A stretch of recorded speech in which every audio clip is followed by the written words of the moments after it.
And on the other side of the balance sheet, which is very, very difficult even for technology to monitor, is hidden liabilities.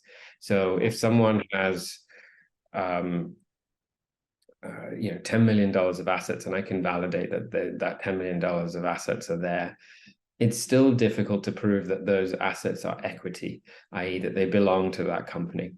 They could be just borrowed assets. And so I could borrow $10 million from someone else who trusted me, and then show it to someone else and say, hey, I've got $10 million of assets. I'd like to borrow against those. It's like the exchanges moving the funds amongst themselves. Yeah, so money is fungible. It's difficult to tell who it really belongs to. As a concept, it's designed to be fungible. So it's impossible to know whether someone has hidden liabilities where they have more than one access to funds.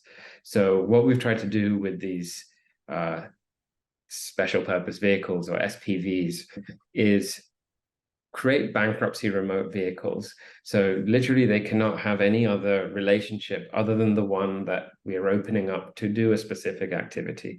So they're allowed to do a specific thing, and any borrowing that they do is happening through that one channel.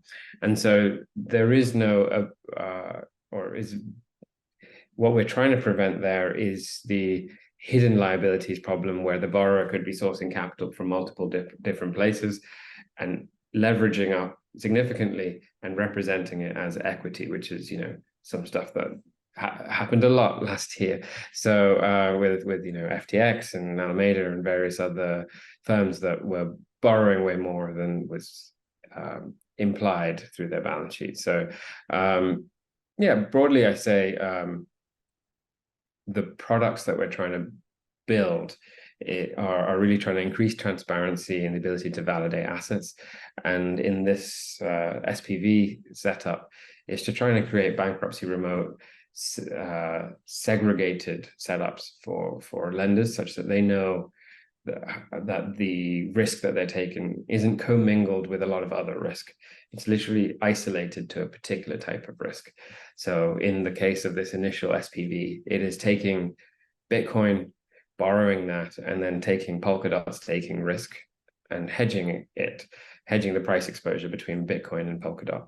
So in that instance, the lender has decided they want to take only that risk. They don't want to take risk to a trading firm taking directional exposure to something else, or some DeFi smart contract that they have nothing to do with. They have chosen a particular strategy, and this is what the strategy of the SPV does. And broadly, like, people recognize Polkadot as a low risk staking activity, and so hence why we picked something with a pretty significant yield, but relatively low risk on the spectrum of risk that people take in crypto.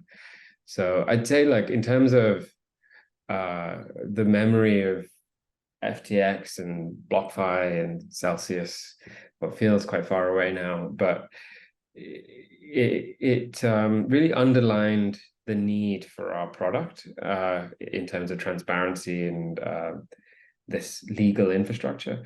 But we, of course, understand that lenders have now much more stringent criteria relative to before, and do want constant monitoring of any credit risk they're taking.